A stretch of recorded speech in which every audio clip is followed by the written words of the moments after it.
El hombre espiritual. Por Watchman Nee. Inactividad. Cuando la mente del creyente es atacada arduamente pierde la capacidad de pensar. Cae casi enteramente en las manos de los espíritus malignos, de modo que él mismo ya no sirve de nada. No puede pensar ni aun si quiere, porque es incapaz de iniciar ningún pensamiento por su cuenta.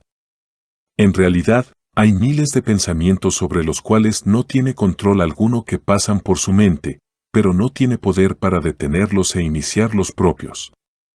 Las ideas extrañas son tan abrumadoras que no puede tener las propias. De vez en cuando puede localizar una apertura en su mente por la cual puede insertar un pensamiento, pero descubre que es muy penoso al continuar pensando. Así, hay allí muchas voces y muchos temas que simplemente empujan fuera al suyo. Si la persona desea pensar, tiene que poseer memoria, imaginación y poder de raciocinio, pero el cristiano al presente ha perdido estos poderes, por lo que es incapaz de pensar. No. Puede crear, deducir o recordar, no puede comparar, juzgar y apreciar. Por tanto, no puede pensar.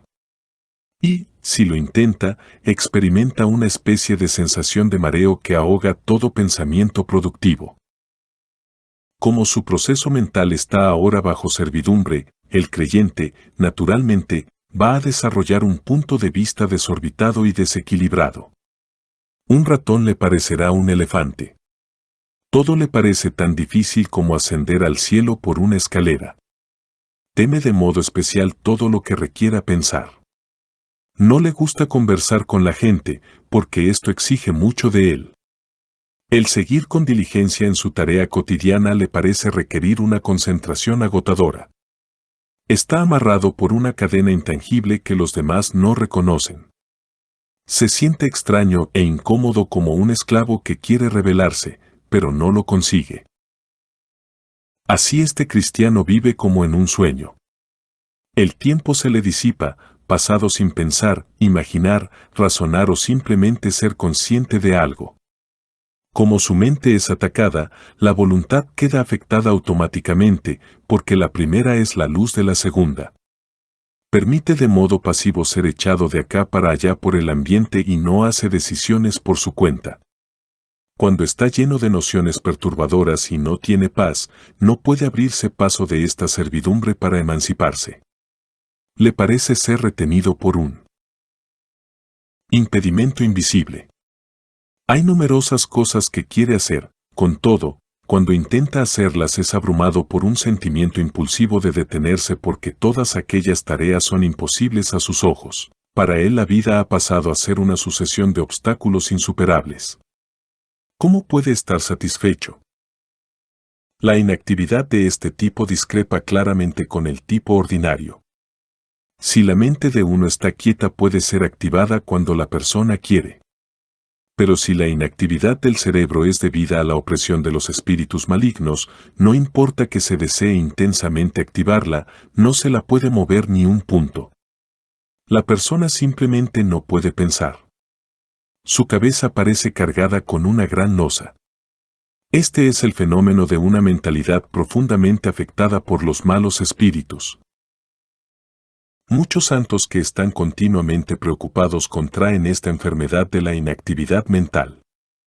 No obstante, si buscamos en su ambiente y posición, de modo inevitable llegaremos a la conclusión de que aquí hay uno que ciertamente debería estar satisfecho y ser feliz, pero el hecho es que está lleno de preocupaciones y pensamientos desgraciados.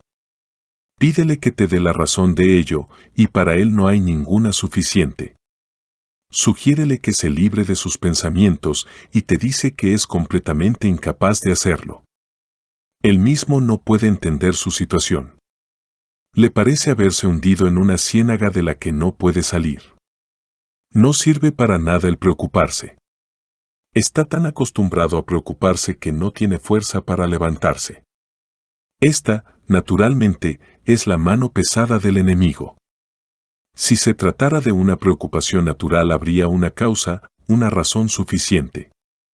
Las preocupaciones sin causa natural o justificación suficiente son precipitadas por los espíritus malignos. El creyente simplemente se hunde. Porque al principio ha aceptado las nociones de los espíritus malignos y ahora es impotente para librarse. Su mente se ha establecido plenamente en la pasividad de modo que no puede volver a la actividad. Una persona así se da cuenta de su servidumbre porque está lleno de cargas. No puede dar un vistazo al cielo azul ni puede comprender la imagen verdadera de nada. No puede ejercer su raciocinio. Es un prisionero en un calabozo, que pasa los días en la oscuridad. Los espíritus malignos disfrutan viéndole sufrir. Todo el que cae en sus manos es tratado por ellos de esta manera. Vacilación. Cuando la mente de un creyente es dominada por los poderes enemigos, sus pensamientos no son de fiar en modo alguno, puesto que la mayoría de ellos proceden de los espíritus malignos.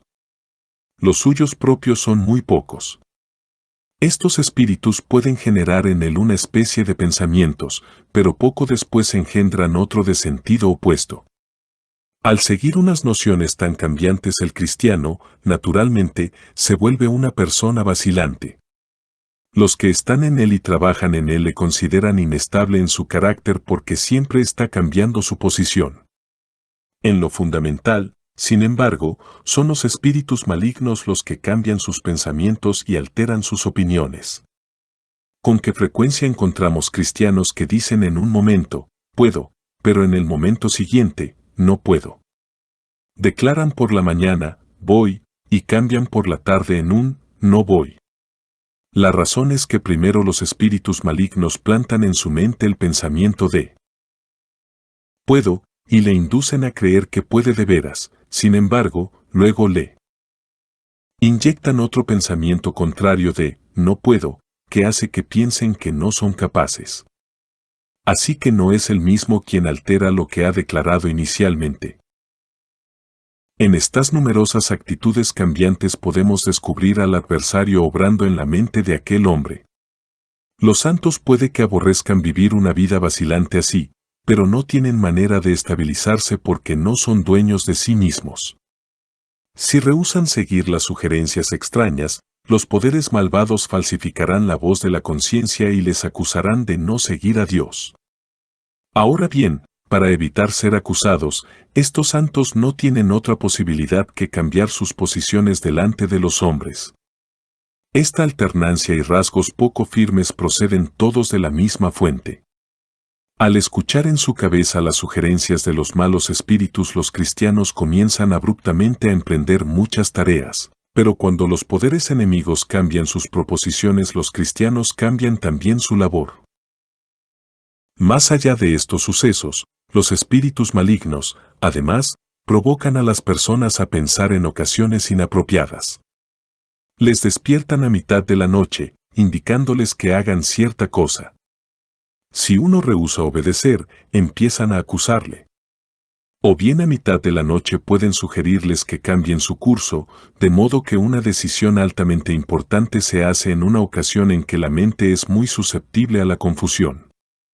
Al buscar el origen de muchos de estos cambios podemos descubrir que los espíritus malignos están en obra en la mente de los hombres. Locuacidad.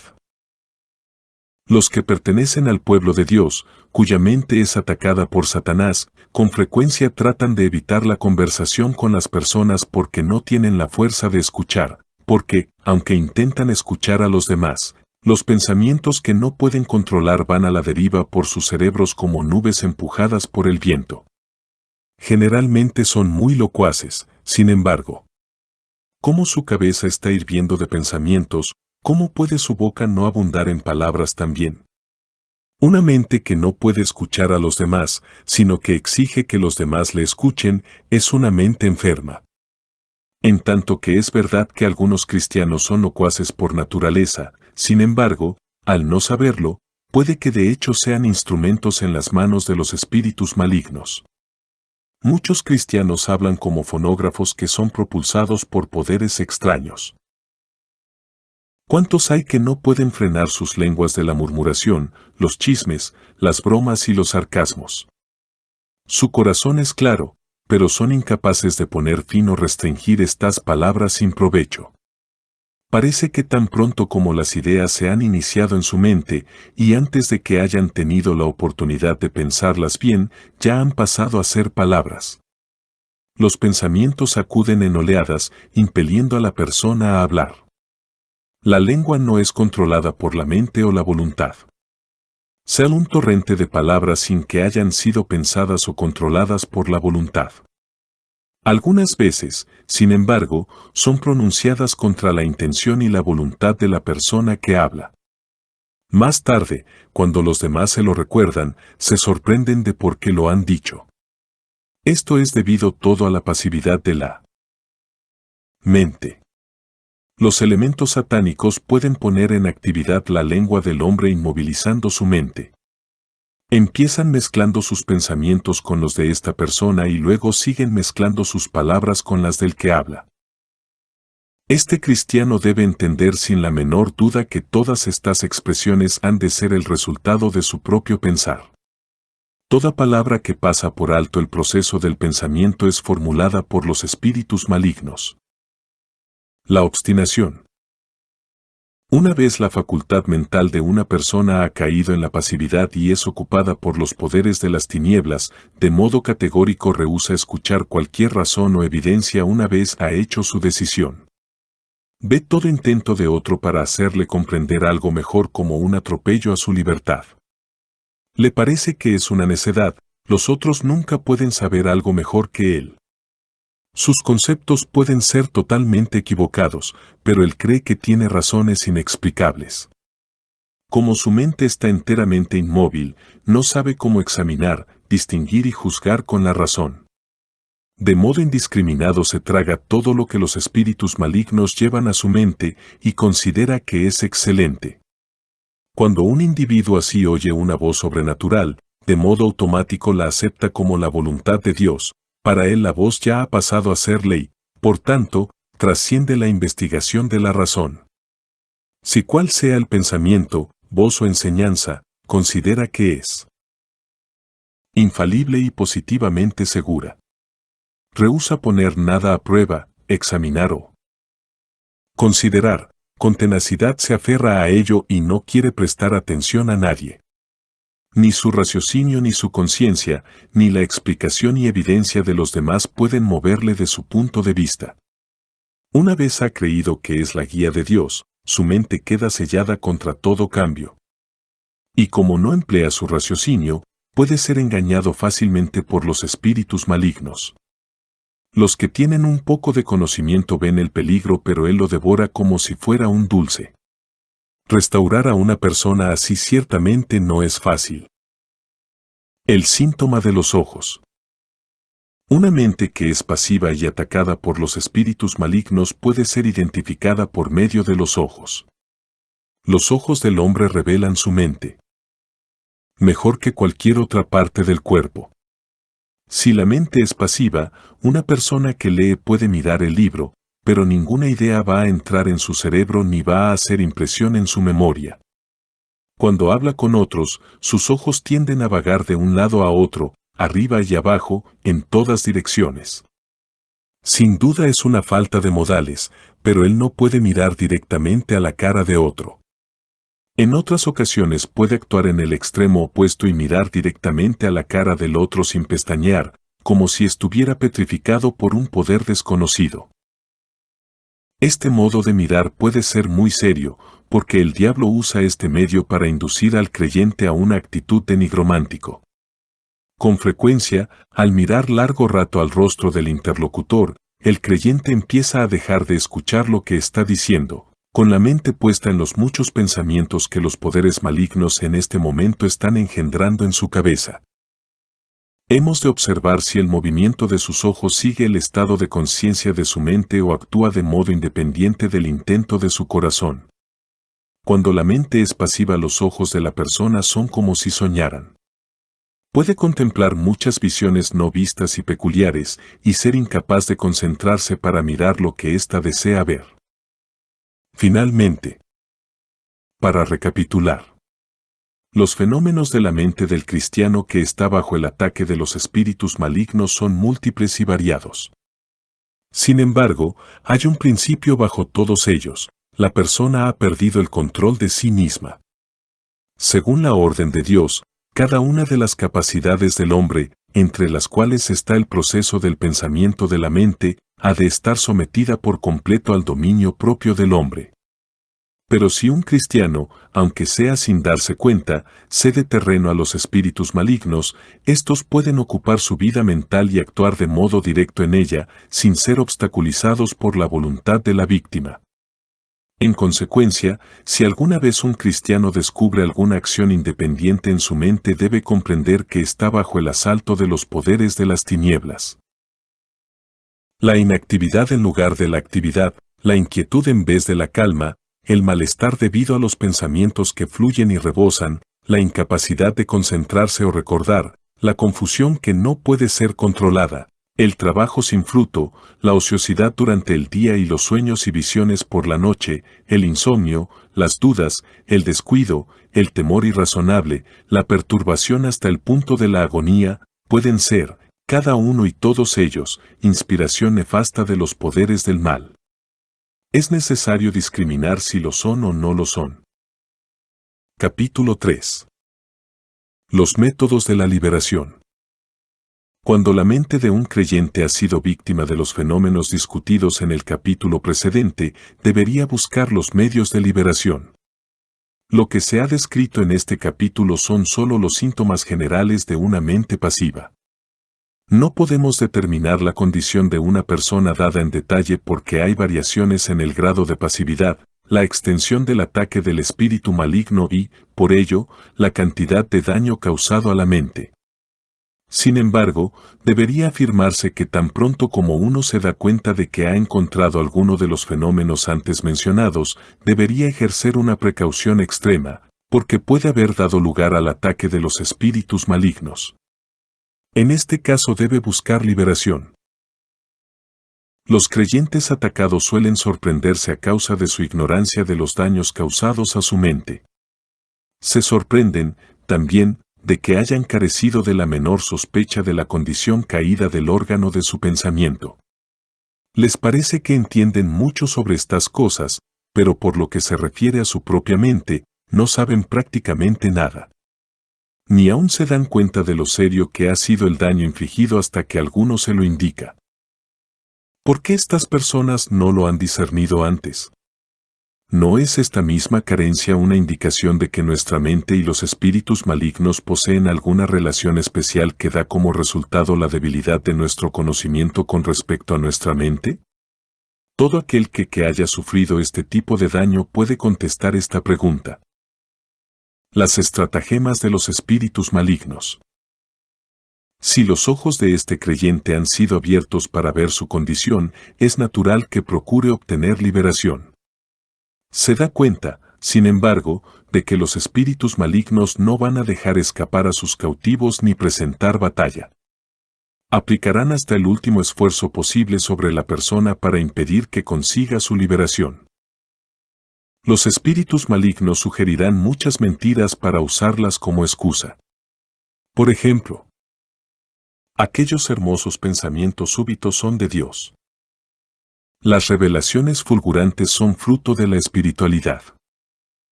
La mala memoria es debida a poca salud. Es natural que uno olvide cosas de repente.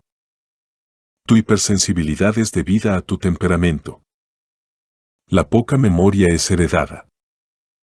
El insomnio es el resultado de malestar físico. Estás simplemente cansado. No puedes pensar porque has venido trabajando en exceso. Esta incesante contemplación por la noche procede de que tu mente está agotada durante el día. Los pensamientos impuros surgen de tus pecados. Ya has caído. No puedes hacer caso de otros a causa de tu ambiente particular y debido a sus faltas. Los malos espíritus pueden fabricar toda clase de excusas. A menos que este creyente se dé cuenta de que es realmente atacado y realmente ha caído de su estado normal, si es este el caso, El enemigo usará estas y otras excusas como medio para disimular y cubrir el terreno que ha ganado. Pero la verdadera razón se halla en el hecho de que la mente es pasiva y vacía y por ello está ocupada por estos espíritus satánicos. Cada uno de estos fenómenos es el efecto de su obra perniciosa. Concedemos también la posibilidad de que se hayan mezclado causas naturales con estas excusas, pero la experiencia de muchísimos santos confirma que los poderes de las tinieblas son en extremo sutiles para operar a lo largo y en conjunción con causas naturales para engañar a los santos a aceptar estas causas naturales, como el temperamento, la condición física y el ambiente, como la única explicación, y olviden por completo la mezcla sutil con los malos espíritus. Estos últimos se deleitan en esconder su obra tras alguna pequeña causa natural. Hay una prueba que puede usarse aquí, sin embargo, y es que, si la causa es natural, la condición del hombre va a ser restaurada una vez es eliminado el factor natural, pero si hay algo sobrenatural añadido a lo natural, entonces el hombre no va a recobrarse aunque el elemento natural sea quitado. Si uno tiene insomnio, por ejemplo, el enemigo sugerirá que es debido a un exceso de trabajo y a que la mente está agotada.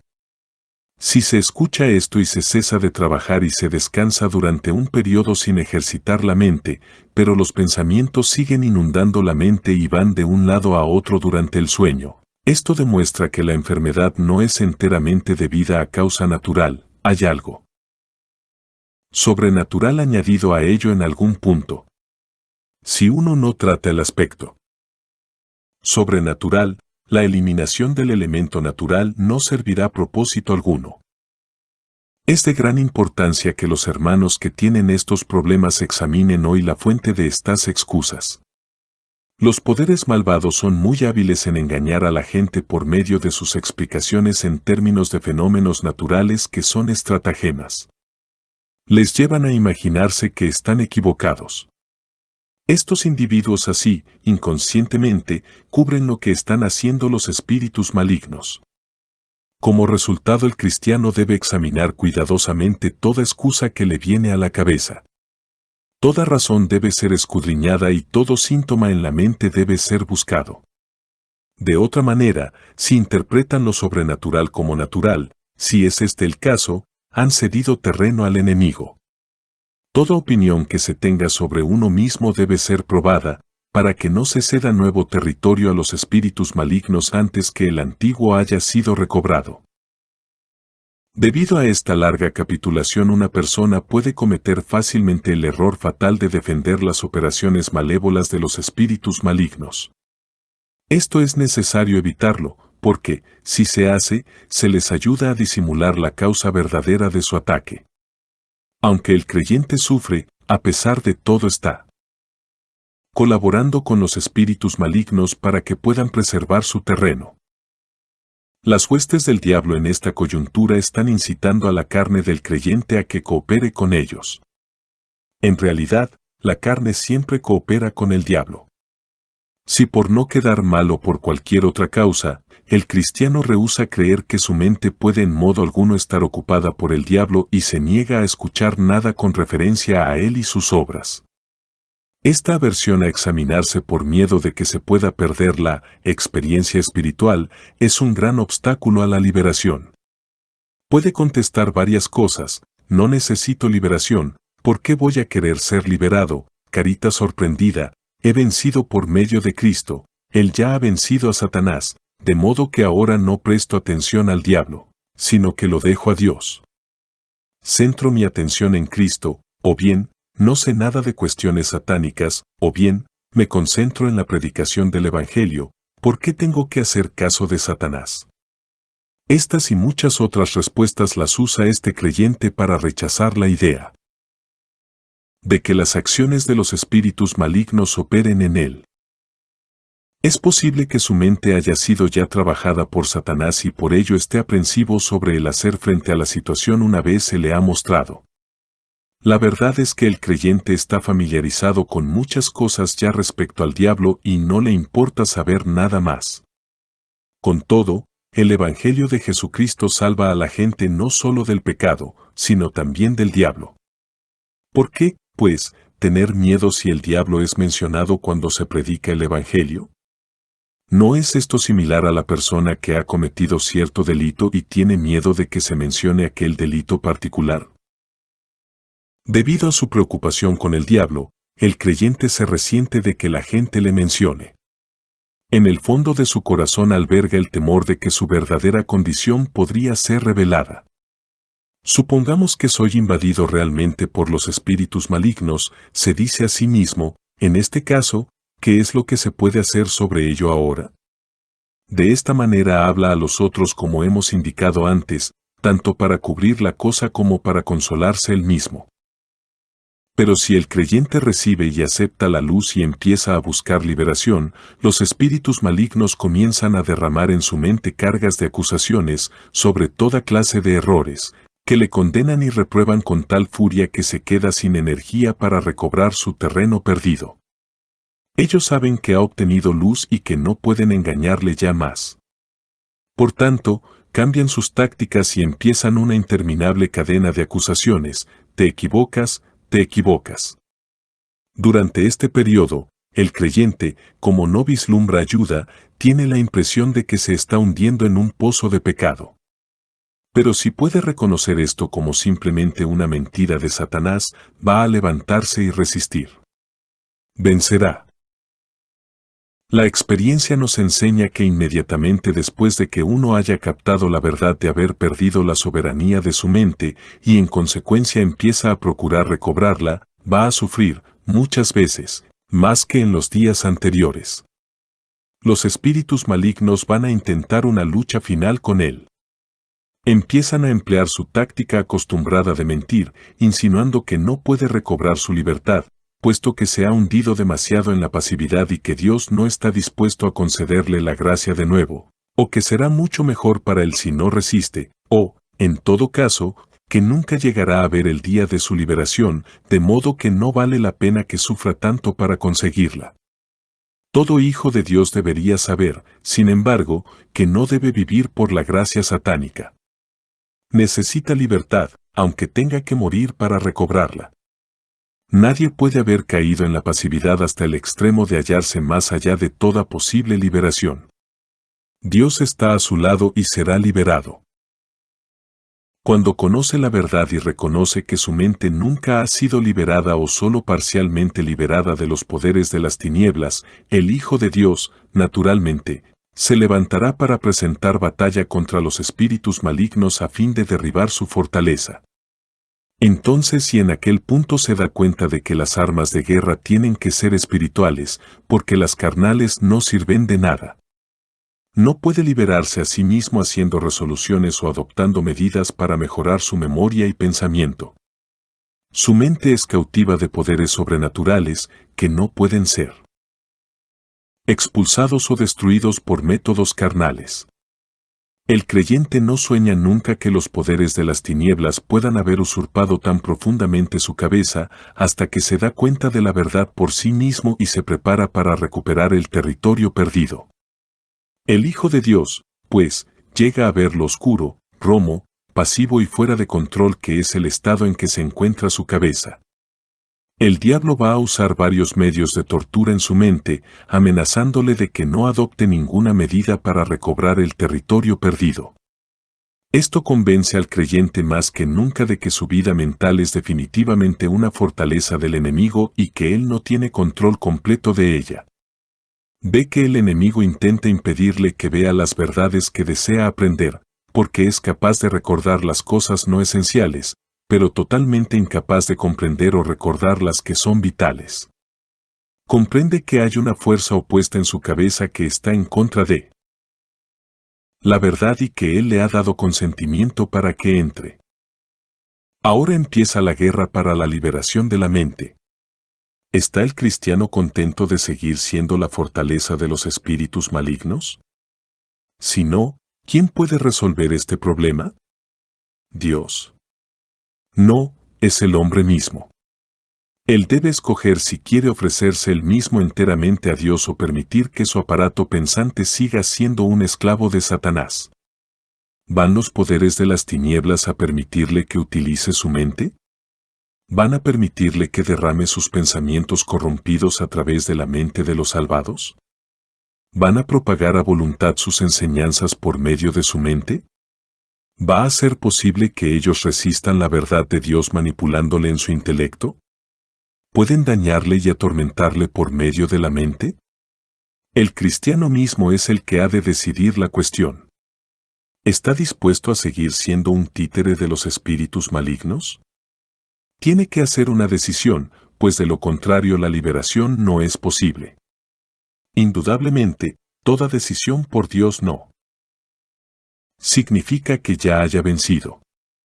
Solo indica si está oponiéndose realmente al ataque del enemigo. Asamblea en Santo Domingo Este. Escrito por el hermano Watchman Nee en el año 1951. Para más información comuníquese con este número de WhatsApp. 1-829-747-1995.